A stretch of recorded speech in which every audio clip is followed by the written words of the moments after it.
अचानक एक जैसा है जैसे लगता है कि बाढ़ सी आ गई है, एक ही तरह की खबर। उससे आगे निकलना चाहता हूँ, फिर किसी शहर से वैसी एक खबर आ जाती है और मालूम नहीं है क्या हो रहा है। बेंगलुरु से फिर एक घर से एक बैग मिला और उस बैग में एक बीवी बंद थी, मुर्दा। मेरठ में ही एक और बीवी ने अपने पति को कॉफ़ी में जहर मिलाकर पिला दिया।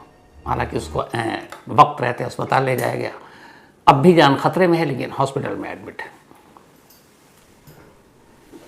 ये मियाँ बीवी के बीच में जो खून, कत्ल, मर्डर वाले किस्से आ रही है, क्यों हो रहा है मुझे नहीं मालूम। थोड़ा आप लोग भी सोचिएगा, कहीं ऐसा तो नहीं है कि ये जो 7 जन्मों का बंधन, और इस बंधन को कुछ लोग सच में बंधन मानने लगे उस तरीके से कि कैद हो गए, या फिर सोसाइटी और समाज को दिखाने के लिए जो अरेंज मैरिज, या फिर उस वजह से बेमेल जोड़ियाँ, लड़की की सोच अलग लड़के की सोच अलग, जबरन शादी करा देना, कई चीज़ें एक साथ हो सकती हैं। और यही वजह एक है डिवोर्स का मामला। लेकिन ये सारी चीज़ों पे बहस की जा सकती है, लेकिन इसको कैसे जस्टिफाई किया जा सकता है कि आप किसी की जान ले लें।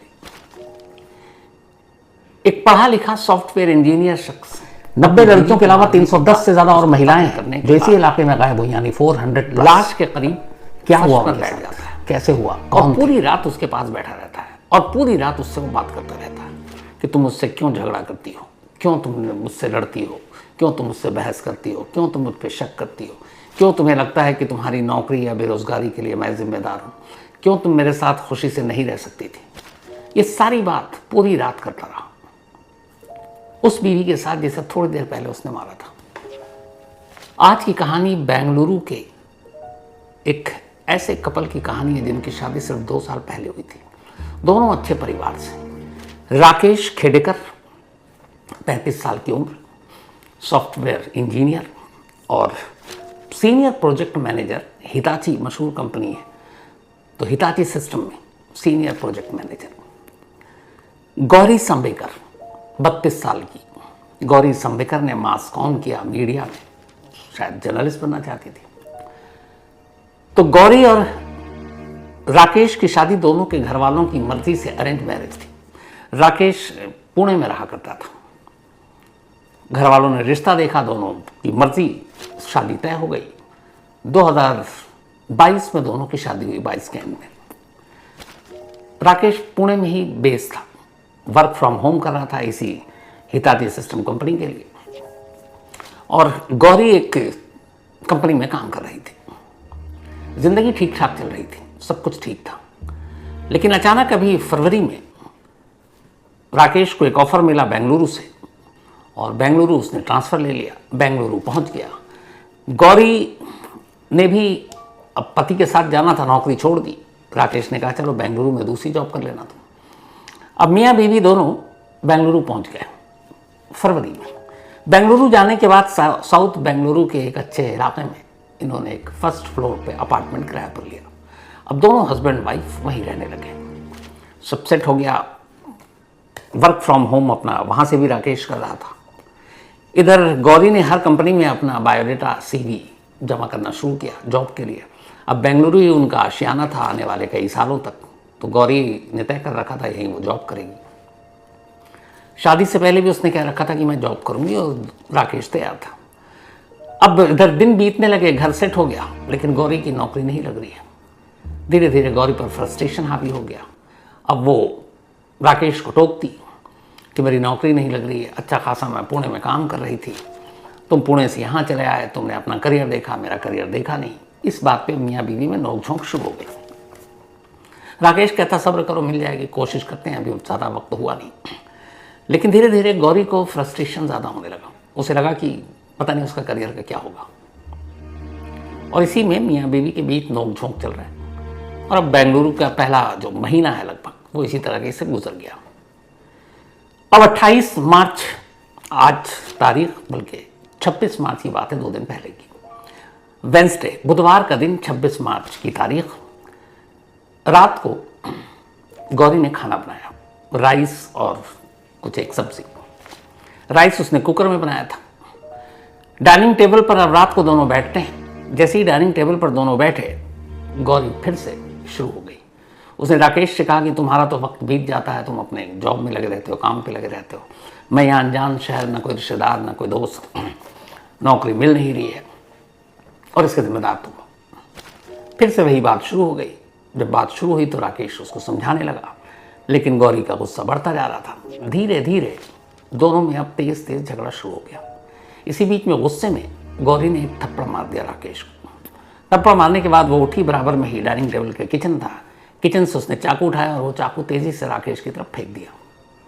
राकेश चाकू से हल्का सा खरोच आया, लेकिन गौरी के इस तेवर को देख के अब राकेश को भी गुस्सा आ गया। उसने वही चाकू उठाया और सीधे गौरी पर अंधाधुंध हमला करने लगा। करीब 3 वार किए उसने गौरी पर और 3 वार जानलेवा थे। गौरी वहीं डाइनिंग टेबल के पास फर्श पर गिर गई। थोड़ी देर में उसकी सांसें रुक गई, गौरी मर चुकी थी। इधर गुस्सा शांत हुआ तो अब राकेश को एहसास हुआ कि उसने क्या कर दिया। उसे इस बात का पता था कि गौरी मर चुकी है और उसने पूरा इलाका और अब गीला, मिट्टी, रात भर बारिश हुई, थोड़ी देर लेकिन बैग और किताबें दोनों बिल्कुल सूखी। वो गौरी की लाश को एक तरफ करता है, फर्श के ब्लड को साफ करता है और फिर गौरी के पास बैठ जाता है। खाना अब भी कुकर में है, खाया नहीं है, न गौरी ने खाया था न अब राकेश। गौरी के पास बैठकर अब वो उससे बातें कर रहा, यानी उसकी लाश से, और वही बातें जो मैंने आपको शुरू में कहा कि तुमने ऐसा क्यों किया, तुम मेरे साथ क्यों झगड़ती हो, क्यों तुम्हें लगता है कि मैं तुम्हारी नौकरी के आड़े आ रहा हूँ, क्यों तुम्हें लगता है मैं तुम्हारा करियर नहीं चाहता हूँ कि अच्छा बने। नौकरी लग जाती लेकिन हर दिन हर वक्त तुम इसी बात के लिए मुझसे लड़ती हो। हम शुरू में कितने अच्छे थे, कोई लड़ाई नहीं होती थी, लेकिन देखो अब क्या हो गया। और यही सारी बातें पूरी रात करता हुआ वो लाश के पास बैठा रहा, गौरी के हाथ को अपने हाथ में लेकर। सुबह हो गई। सुबह भी वो बैठा हुआ है। फिर उसे ख्याल आया कि इस घर में एक लाश है और वो एक कातिल। 10 बजे के आसपास अब सुबह हो गई। 27 मार्च की तारीख आ गई, वेडनेसडे के बाद अब थर्सडे हो चुके। वो उठता है, एक बैग खाली करता है। क्योंकि 1 महीने पहले ये लोग पुणे से बेंगलुरु शिफ्ट हुए थे तो इनके पास अच्छे खासे बैग थे। एक बड़ा बैग, ट्रॉली बैग खाली करता है। उस बैग के अंदर गौरी की लाश को पैक करता है। बैग बड़ा था, गौरी की लाश आराम से आ गई। उसके बाद उस बैग को घसीटता हुआ वो बाथरूम में ले जाता है। बाथरूम में बैग को रख देता है। फिर अपना एक छोटा सा बैग तैयार करता है। लगभग 12:30 बजे घर का ताला लगाकर वो बाहर निकलता है। नीचे उसकी होंडा सिटी कार खड़ी हुई थी। वो नीचे आता है, कार में बैठता है और पुणे से निकल पड़ता है। 5 घंटे तक वो ड्राइव करता रहता है और उसकी मंजिल थी पुणे, जहाँ से वो आया था। 5 घंटे की ड्राइव के बाद शाम के करीब 5:30 बजे थे, तब वो अपना मोबाइल उठाता है। मोबाइल उठाने के बाद बेंगलुरु के जिस अपार्टमेंट में रहता था उसके कारपेंटर को फ़ोन करता है, क्योंकि अभी हाल में आया था, कारपेंटर का बहुत सारा काम इसने कराया था। और जो लैंडलॉर्ड था जिसके घर पे ये किराए पे रह रहा था, वो उसी में ग्राउंड फ्लोर पर रहते थे। फर्स्ट फ्लोर पे ये रेंट पे रहता था, ग्राउंड फ्लोर पे लैंडलॉर्ड। कारपेंटर को फ़ोन करता और कारपेंटर से कहता है राकेश कि उसकी वाइफ गौरी ने खुदकुशी कर ली है और उसकी लाश इस वक्त बाथरूम में पड़ी है। तुम लैंडलॉर्ड को जाकर बता दो इसलिए भी ताकि वो गौरी के घर वालों को भी खबर कर दें, ताकि वो लोग आकर फिर उसका अंतिम संस्कार कर सकें। ये कहकर उसने फ़ोन काट दिया। जैसे ही ये बात सुनी कारपेंटर ने, वो बदहवास लैंडलॉर्ड की तरफ भागा। उसने कहा कि ऐसे ऐसे फ़ोन आया राकेश का और कह रहा उसकी वाइफ ने खुदकुशी कर ली, जान दे दी और उसकी लाश बाथरूम में है। ये सुनते ही मकान मालिक भी बदहवास, एक जागरूक नागरिक होने के नाते उसने सबसे पहले बेंगलुरु पुलिस को कॉल किया।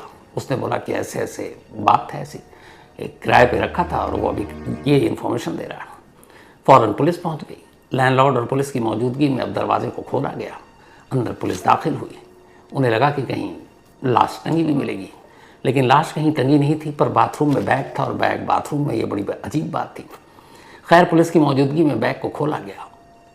बैग के अंदर गौरी। अब इसका मतलब है कारपेंटर को राकेश ने सही बात बताई थी।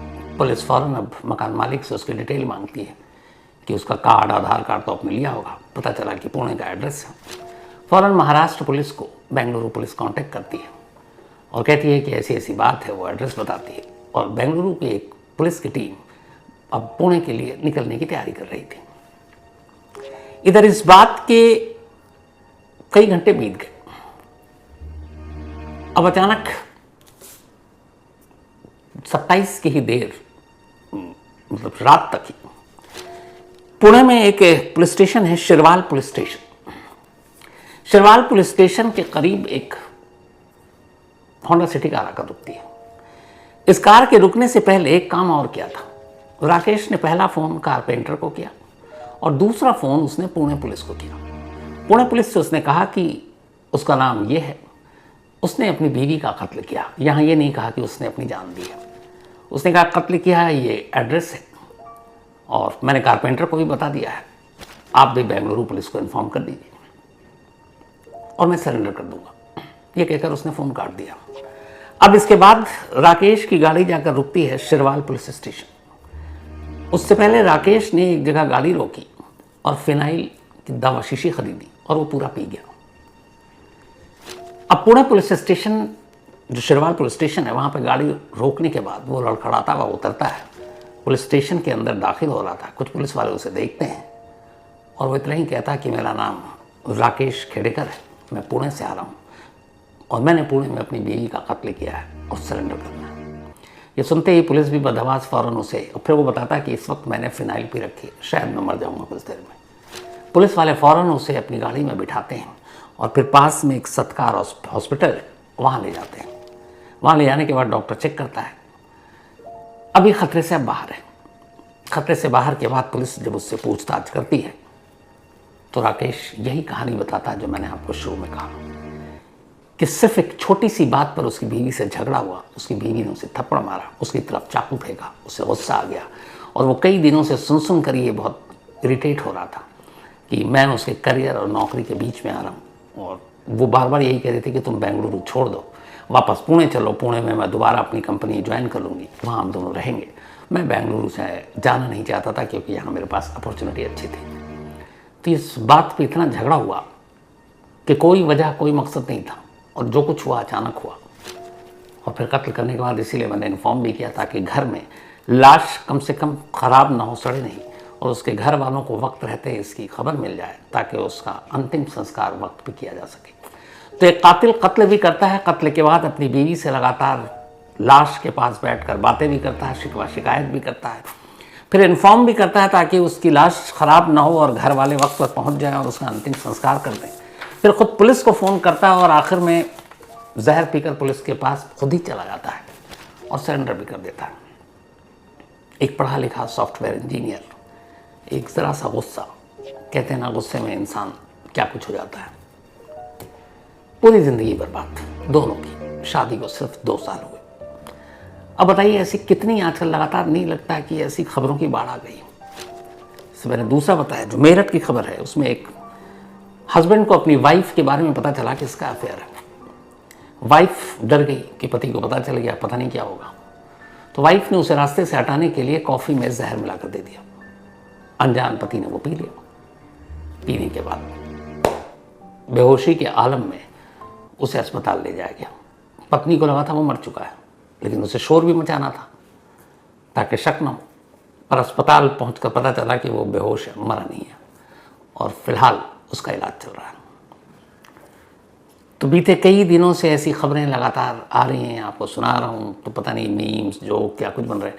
आज मुझे वो एक भरत हैं अपने ब्लैक एंड वाइट की टीम में, वो बता रहे थे कि मेरठ इंसिडेंट के बाद ये जो मार्केट में ना ब्लू ड्रम, इसकी डिमांड कम हो गई है और बहुत सारे ब्लू ड्रम को कुछ और कलर करके बेचा जा रहा है। क्योंकि ब्लू ड्रम को लेके जो मीम्स बने, जो जोक्स बने और जो बातें हो रही हैं, यही साहिल और मुस्कान वाली, तो पता चला कि ब्लू ड्रम का कलर ही बदल दिया गया।